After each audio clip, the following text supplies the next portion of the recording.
Now, the idea of secant and cosecant actually gets really simple because all we're doing literally is drawing its inverse function, and we add 2 more steps on the end, and that's it. 2 more small steps on the end, and that's all. So what is the inverse of cosine? 1 over sine or cosine?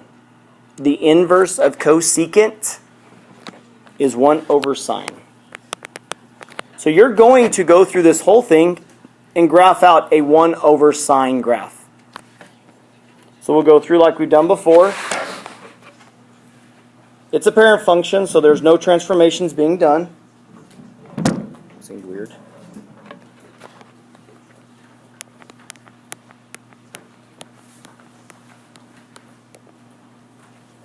Guys, for drawing purposes, I'm just going to go ahead and scale this y-axis a little bit more spread out, okay? So basically,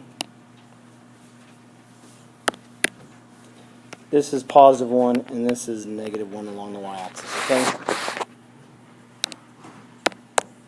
So there's our center, our max, our min.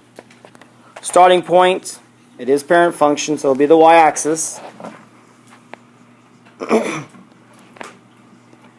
The signs start in the middle, max or min. Middle. How long for the parent function to complete its cycle? 2 pi, very good. It is sine, so once you start and stop in the middle, what happens in the middle is the same thing as well. Sine always has those 3 dots, right? Right through the center. And we talked about this earlier. After its start, what's the next stop for our sine function? Max. Which means, if you follow the pattern, min is there. There's the parent function of sine.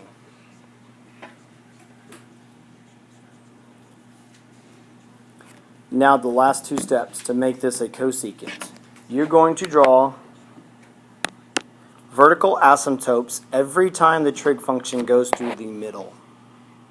You're going to draw vertical asymptotes every time this trig function goes through the middle.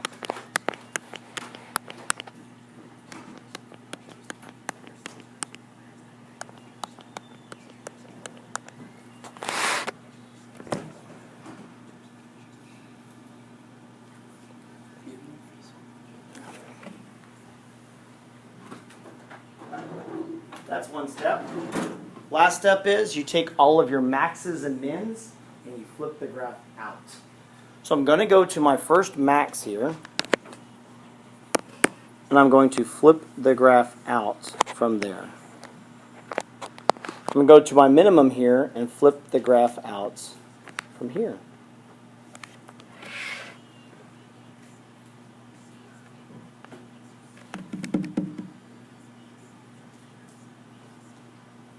If you're not writing anything right now, you're not taking notes. This is not easy. This stuff is brand new. Has anybody seen this stuff before? Have you ever graphed trig functions before? This is all brand new to you guys, right? Highly recommend taking notes, guys. And doing what you can to pay attention. Now, some of this just doesn't look fun at all, but we just got to get through it. So I'll do it together, guys. All right, so there you go. That is cosecant. It's taking a sine function. Now, guys, if there's any transformations along this, all the transformations are exactly the same as a sine function. So if there's a vertical shift, we'd move up 1. If there was a phase shift, we'd move left or right. If there was a period, a stretch or something, we would adjust that as well. And then anything else, amplitude, all that stuff, flipping, all that stuff would still follow transformations of a sine. You would draw it just like you're doing sine. And at the very end, every time the graph goes through the middle of the graph, you put vertical asymptotes, you take your maxes and your mins, and you flip them out. So you end up with u's and n's at the end of this. Okay? You end up with u's and n's. So orange is actually the graph of the function. All the other stuff in between was just to help set it up. And don't do this. I just want you to see it.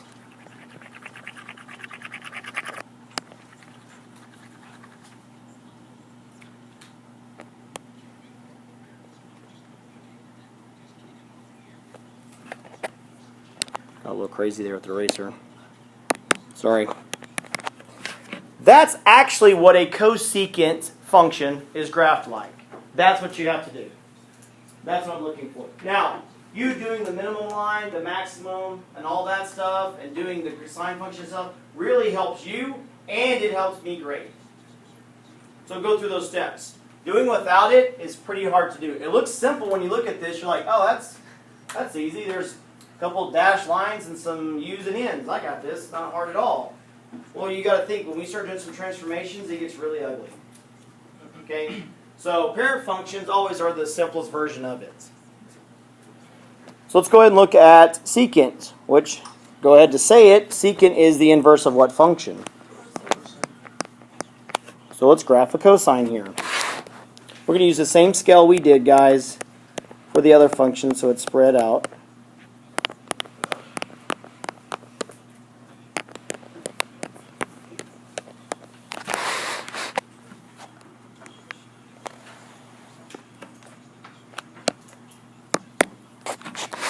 All right, max, min, middle, starting point, starting line, not point, starting line.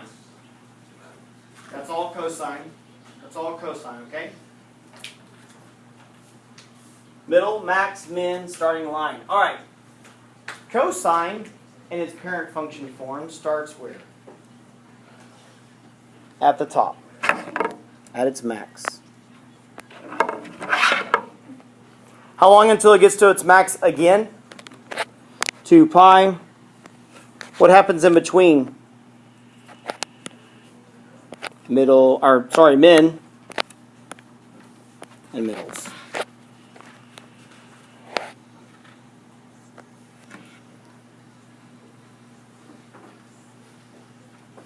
I do have to say by now, guys, if I did that too fast, probably need to do some more exercising on graphing functions. I just graphed the sine and cosine function. That's it. That should be pretty easy for you guys right now. Okay? I know it's still early on, but just the regular parent function should be an easy job. Okay? All right, so now let's go ahead. We've done this. Now let's go ahead and do our last 2 steps. Again, vertical asymptotes, where the graph crosses the middle. You take your maxes and your mins and you flip them out.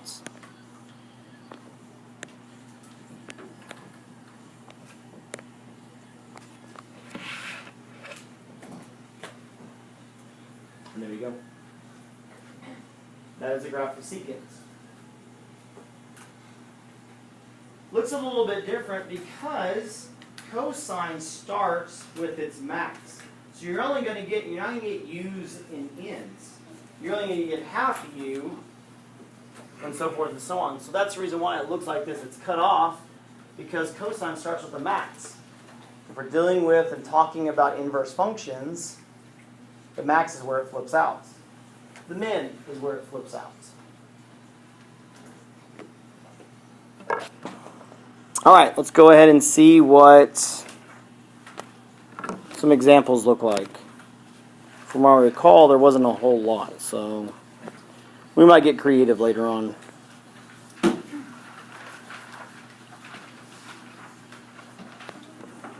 Let's just be a little bit larger. Fit 2 graphs at a time, that's all. All right, so we go through here, guys, on number 5, and we start answering all the transformation equations, guys. These should be very simple for you by now. You're just going through now and just finding out where each one of these are located. So period. Well, it is secant. Now, guys, secant, the inverse of secant is what function? Whoops. Which one? I'm hearing both. Cosine. Good job. So, what is the period length of cosine, guys? Good. So we say 2 pi over b to figure out what the graph's going to look like. Well, in this case, what's b equal to?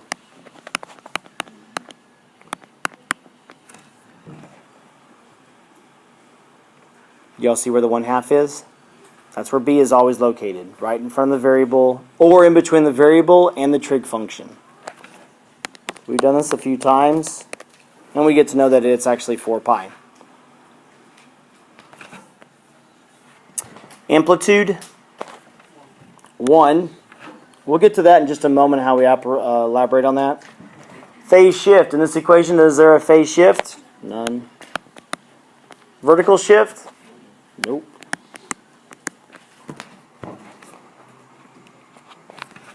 All right, so all we're doing now is just graphing a cosine function whose transformation is what, guys? 4 pi. It's been stretched, right? It went from 2 pi to 4 pi, so it's been horizontally stretched. So let's go ahead and, well, the good news is there is no transformations about there's no vertical shifting, there's no amplitude application at all whatsoever. So this is going to start like we've had started before. I'm actually going to use the same scale as I did because I don't want to deal with compressed cosine functions. Sometimes it gets hard to see in your notes. Alright, so I think you guys can handle this. I have faith. So where does cosine start? Top, max. Now, the problem is, how far do I need to go to get to my next max point? 4 pi. What's wrong here? It only stops at 2 pi. Alright, so what happens at 2 pi then? If it takes 4 pi to go from here to here, what happens in the middle? It's the minimum. What happens in the middle is the minimum. In the middle of that is this. And so here's what I say you guys can handle. I don't want to draw just this right here in this one part. I want to do one full phase. So what we're going to do, guys, is let's go ahead and make this whole trig function fit the whole graph. Because what is the width from here to here? 4 pi.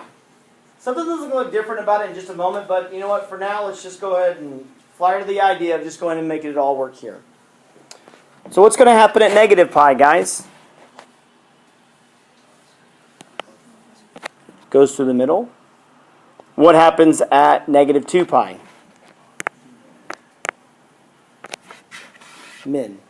Right? We're following the pattern, aren't we? We're following the pattern of a cosine function. So, oh, that looks pretty bad. Let's try it again.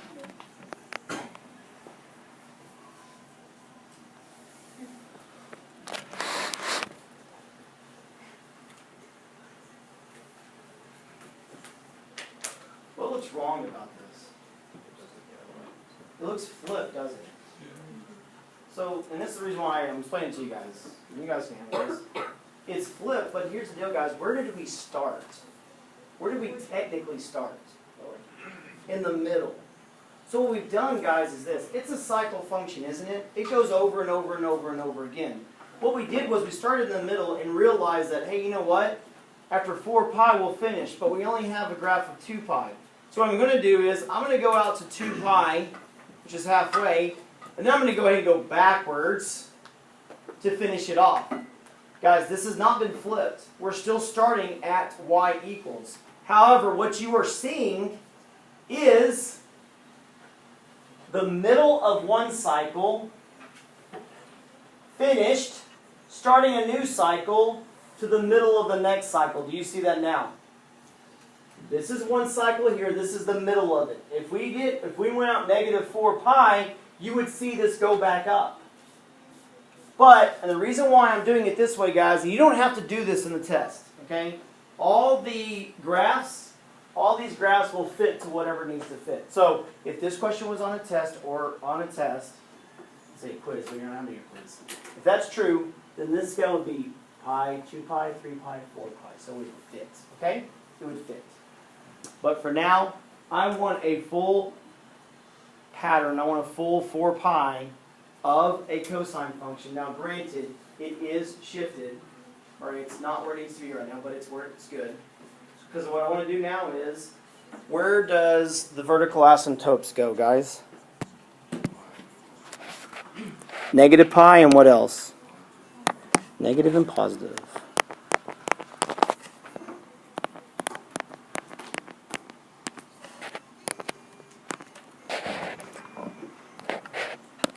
And now let's go ahead and finish this off. Getting her. And what happens now? Go to your max and mins and flip them out.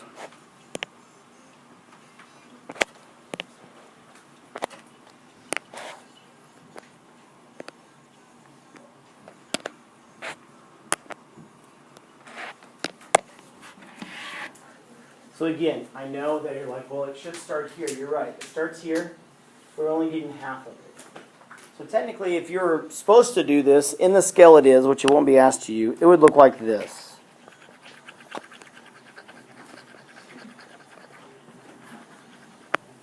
It'd look like that. You don't have a full cycle of the trig function. You only got half of it, so that's why you see half of everything. Something you see like in a Willy Wonka office or something. Anybody seen the original Willy Wonka and the Chocolate Factory? All right, so that's what it kind of looks like there. All right, so let's move on to the next one. Hopefully you don't have the same problem for the next one. All right, so let's go through period. What is the inverse of secant? Cosine, which means it's 2 pi over b. You notice, guys, I'm always asking you what trig function we're going with first so I can tell you as we're asking period. Because why do you think that's important? You have to know. Because what is the period length of cotangent and tangent? Pi. The equation would change if it's a tangent or cotangent function, okay? So make sure you're aware of that. What is b in this equation, guys?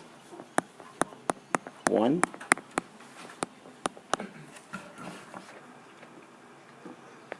What's the amplitude? 2. Phase shift? It's pi in what direction? To the left. Negative. Good. Vertical shift? None. Oh. None. All right. So now let's go ahead. Let's go ahead and work through everything. No phase, no vertical shift, so our center is still the center.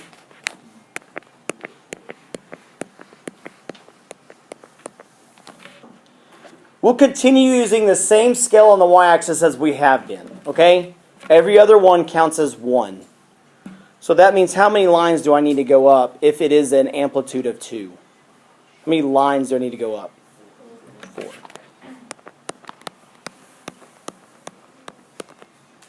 Which means that our graph is actually going to go out of this graph, but that's fine.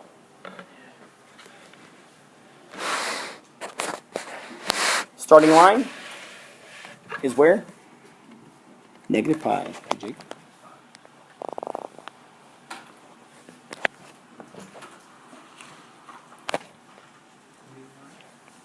It's secant. It's cosine. So where do we start with cosine, guys?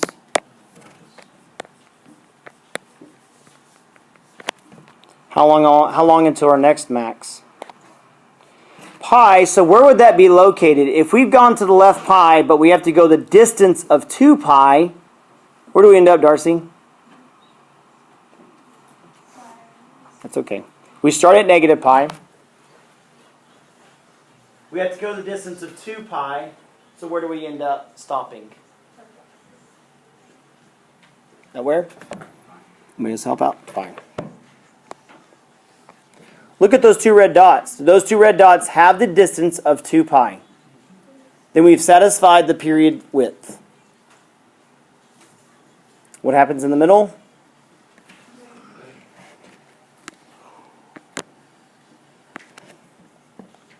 I'm about 2 more cell phone sing from everybody putting their cell phones up.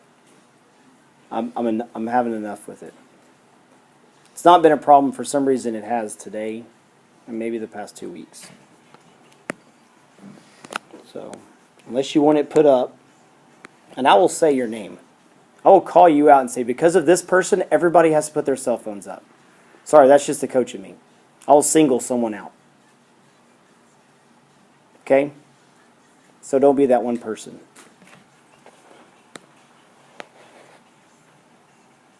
There's cosine. Not the best, but it'll work.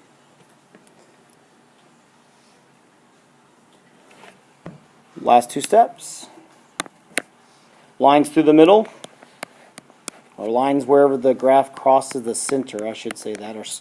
Now be careful, guys. I've seen it where in the past they focus so much on the center, they start drawing lines where the graph actually crosses the x-axis. We're not doing that. We're drawing vertical lines where it crosses the middle, where it's in the middle. Remember we talked about max, middle, and min? Where it crosses the middle, where we put those dots, is where we're putting our vertical asymptotes, okay? So don't think about it just when it crosses the x-axis. That's not it.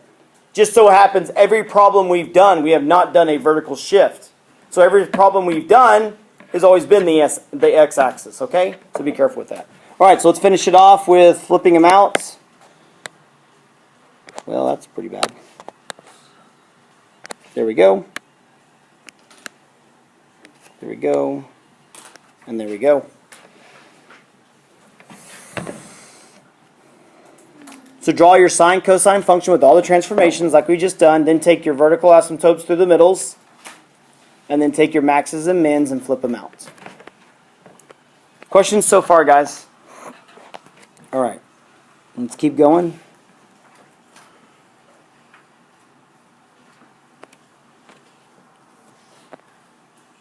All right, we finally have a phase shift. All right, so let's look at this. First off, cosecant is the inverse of what function?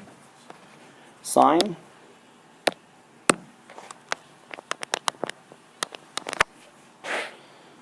Period is 2 pi over b, which is 2 pi over 1, which is 2 pi. Amplitude is 1. Phase shift.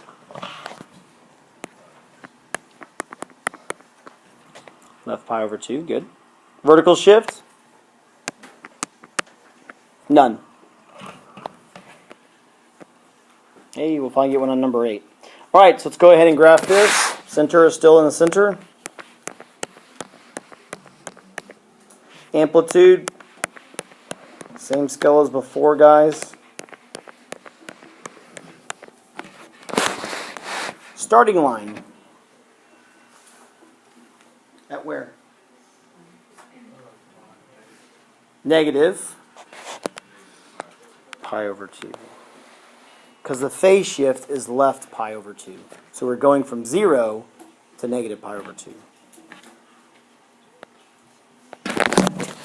Yeah, that way. Looking at you guys, I got to go backwards sometimes. I have to go backwards on it, so sometimes I have to know what I'm doing. All right, so with there, that's it. So now let's talk about starting points.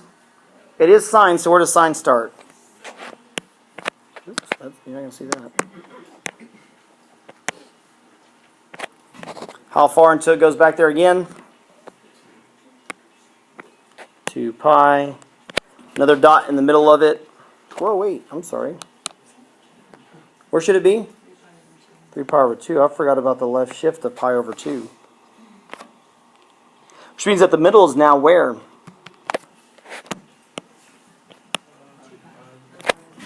Pi over 2.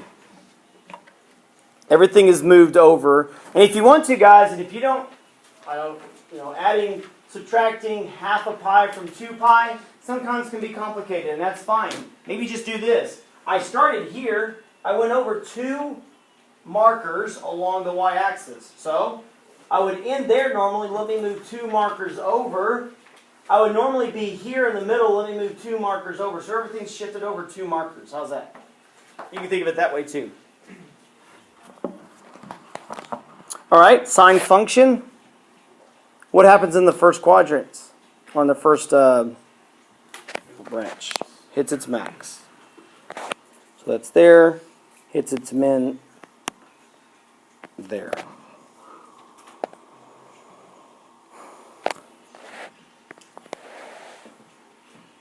Ugh.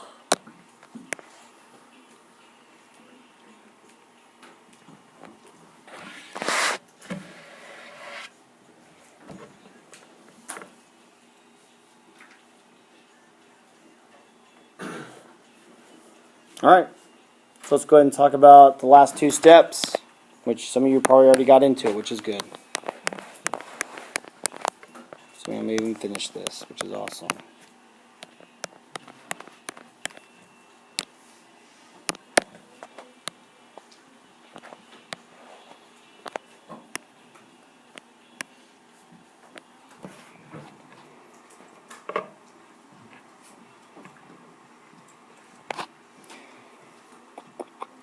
Good? Alright. I'll let y'all do the last one. Y'all have heard me in this. Our center is here. Let me use the right color.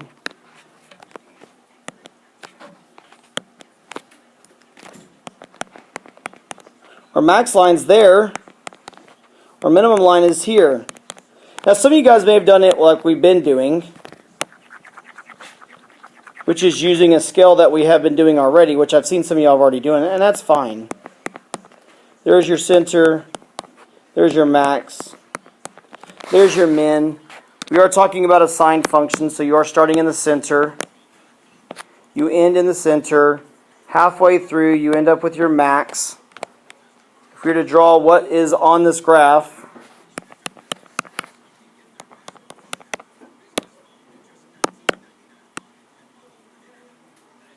you end up with something like that. I didn't draw the sine function, guys, just because by now you should see at your max. You're at your max point, so just go ahead and draw your up there. You don't really need to draw the sine line if you don't need to, okay? You can skip that step if you want. Now, if you did what we did earlier, and that is finish it off to the other side, well, that looks great.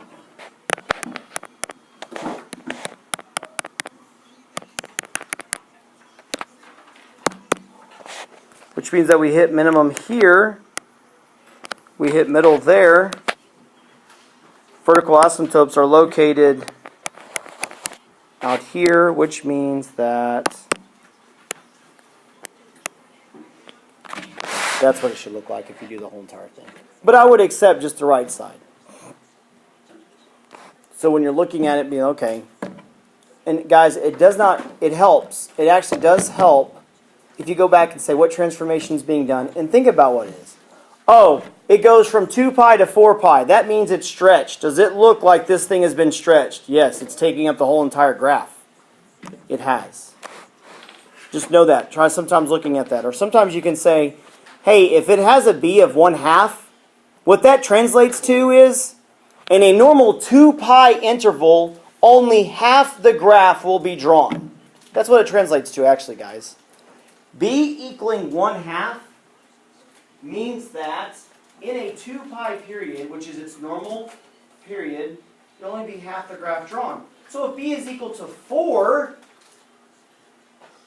what happens there?